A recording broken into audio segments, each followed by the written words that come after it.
What's up, guys? This is Preston. I am the Vice President for Big Sky Flag Football.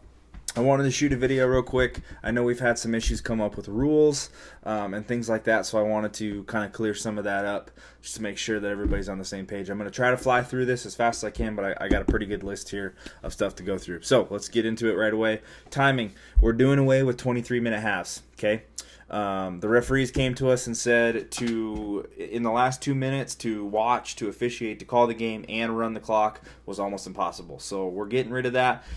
We're going to go 25-minute halves, running clock all the way through, but each team gets 4 timeouts per half, okay? So that way, and you can use those timeouts anytime you want, but that way, you know, end of game, end of half, you can kind of simulate that real football time by taking the timeout. So you get 4 timeouts per half, 25-minute running clock. This is the big one I wanted to go over, ending the sack clock, okay? So we wrote this rule in here specifically for teams to do this. It's a smart play. If somebody other than the quarterback takes the snap and then gives the ball off to somebody else, it ends the sack clock, right? So guys have been trying to do the jet sweep, or they would turn around and do it kind of like a reverse. Okay, we're taking away handoffs. Okay, to end the sack clock, it has to be a definitive backwards pitch. Okay, no more handoffs. There's just too much gray area, too much room for argument. Okay, it has to be a backwards pitch to whoever's going to throw the ball. Now, along with that, once the sack clock has ended, the defense can blitz, and it does not count towards their 1 blitz per drive. Okay. That's the equalizer to that rule. The offense can pitch the ball and have it however long they want to throw the ball, but now the defense can blitz me without it counting towards their 1 free blitz, okay? So that one was the big one that I wanted to go over. No more handoffs, no more jet sweep, no more turnaround, reverse handoff. Has to be a pitch, okay? Diving. This is one that came up in the first week. We had a guy, I believe, I just heard through that dove into the end zone, and the refs called it right. It was down at the 1 because that's where his feet left. But then last weekend it sounded like we had one where the guy dove from the 1-yard line and a touchdown was awarded. You can't dive, okay? It's a pretty standard flag rule that with the ball in your hand, you can't jump and you can't dive, okay? So if you dive, it's not necessarily a penalty, but the ball is going to be marked right where your feet left the ground, okay? Don't dive. It's dangerous. We're not wearing helmets and shoulder pads, so just stay on your feet as best you can. PATs, from the 5 is worth 1 point, from the 10 is worth 2, from the 20 it's worth 3, okay? Not from the 15. We've had some confusion about that. The PAT, the 3-point PAT is from the 20-yard line, okay? So that one's pretty straightforward. This next one was kind of confusing. We got some questions on it. If there's a turnover on an onside play, what happens? The answer is nothing. Okay, so if my team runs an onside play and it's intercepted, the ball's dead right there. It's a failed onside play. The defense takes over at their 15. Okay, you can't return it for points. It's just a failed onside play. Okay, so do yourselves a favor. Don't intercept an onside play, even if it comes right to you. Just knock it to the ground to avoid confusion. Okay, there's no return. There's no points for it. You just take over on your 15. Okay. So those are the rule changes or rule cleanups that we wanted to make. Really, the only change was the timing rule.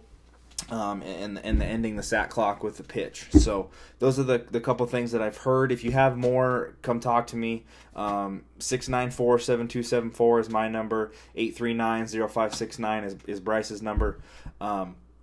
Guys, this is going to be a learning period for us all. Okay, we've had 3 weeks of this, and I thought week 1 went really well. Week 2, we had a couple things that were iffy, but it sounded like we had quite a bit this last weekend. So I wanted to make sure that get cleared up, and I'll send this same video to the referees as well. But let's just be thankful that we get referees that study and learn these rules and know what they're doing, because not a lot of leagues get that. But again, I think we've got something really good going here. Once everybody learns these rules and how to play offense and how to play defense, I think we'll have something really special and super, super fun. Okay, so that's the rules thing. On to a couple housekeeping things. From now on, if you have a game that is scheduled on Field 3 at Stewart, that game is going to be played on Field 4. Okay? The field right out in front of the shed is Field 2.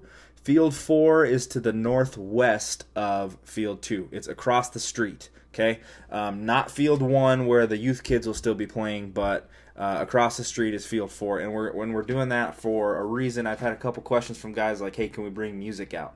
Sure, that's awesome. If you want to bring music, if you have Bluetooth speakers or anything like that, I mean, we're not going to be out there blaring 110 decibels trying to break people's eardrums. But if you have some music that you want to come out and play, by all means, bring it. Over there on Field 3, that backs right up to those houses, we couldn't do that. So if you want to bring music out, that's fine.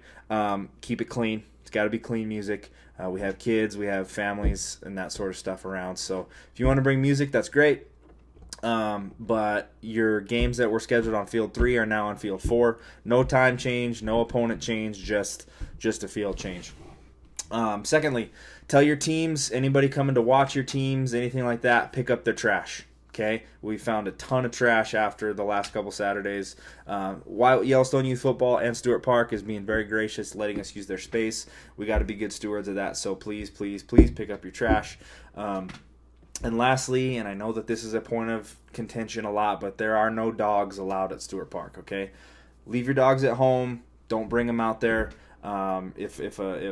If somebody shows up and you get yelled at for having your dog out there, there's really nothing we can do about it because it's the rule. So don't bring your dogs. Leave your dogs at home. I think we've been really good at it. I saw a couple dogs out there last weekend or 2 weekends ago. So just do us a favor. Just leave the dogs at home. Clean up your trash. Guys, if you want to bring music, that's cool. And again, I think we've got something really cool going here. I've had a ton of fun playing in 2 games. I think this style of flag football is just really fun, and I think we can grow this into something really great. So if you have any questions or suggestions or things that we should look at or talk about, go ahead and get a hold of me. And I'm there all day on Saturday at Stewart Park. I do youth games during the day, and we transition into flag at night. So if you have anything you want to come talk to me about, come find me, and we'll talk about it. And if not, we'll see you guys Saturday night. Thanks.